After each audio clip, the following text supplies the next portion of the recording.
So, case study 2, we know from the information you've been given in your handout that there's a second patient who also works at the hospital where the baby was born, and this patient has gone to his GP with an infected finger, or what is commonly called a paronychia. Now, a paronychia can be caused by a range of different organisms, and once an infection has occurred, the area of infection can also be colonised by secondary organisms, or organisms that didn't cause the initial infection. So, when this patient has been to his GP, he has had a swab taken, and the swab has been sent to the laboratory, and it's been cultured to see what organisms did grow. And as we would expect from a paronychia, it has grown a mixed culture of 4 different organisms, and these organisms need to be identified to find out which are the true pathogens and which are the secondary pathogens, or the ones that are just there by accident rather than the initial cause. So the first thing we'd have to do is gram stain each of the organisms to see whether they are gram-positive or gram-negative organisms. And the gram stain is quite a simple stain, extremely beneficial in microbiology. And all you do is take the slide, a small drop of water, no more than about 10 microlitres is necessary. Put that onto the slide.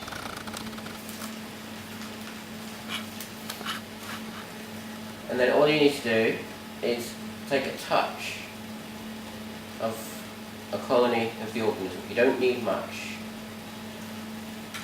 You have to remember that there's billions of microorganisms there. And then just homogenise it with the water onto the slide.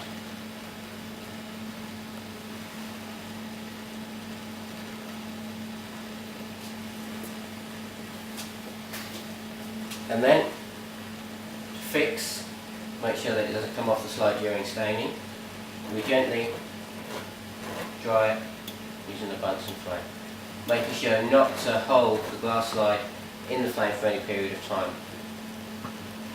A, for safety, and B, because you don't actually want to burn any material that's on the slide, you just want to evaporate the water.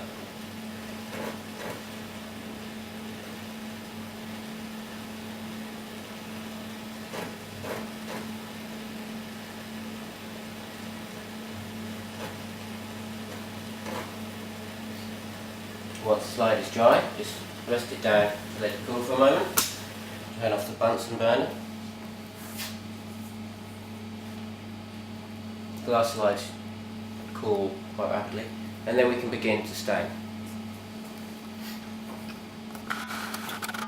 The ground stain is a 4-step staining method, where first of all you flood the slide with crystal violet, leave it for a few seconds, wash the crystal violet off.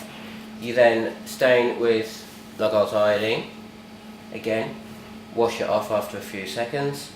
You then decolorise or remove any excess stain using an alcohol. It can be acetone, it can be ethanol. If you use acetone, you don't have to leave the alcohol on the slide as long as you would if it was ethanol. And then for counter stain, you use safranin. Now, for gram stain, you should either get pink organisms, which are your gram negatives, or you'll have purple organisms, which will be your gram positives. So simply to do the slide, take your crystal violet, a couple of drops on the slide, ensure that the area you've inoculated is covered, leave it for a few moments.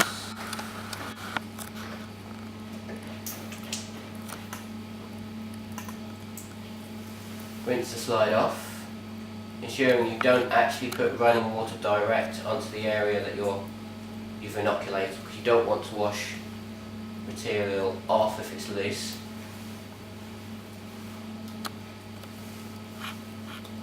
Then your Lugol's iodine.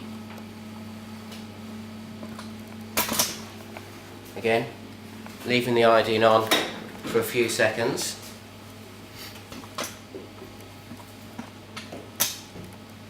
depending on the strength of the iodine, depends on how long you wish to leave it on for. This is quite strong iodine, so we don't need to leave it on for too long.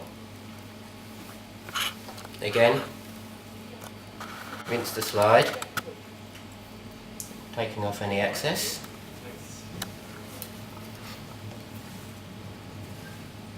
Then flood the slide with the alcohol.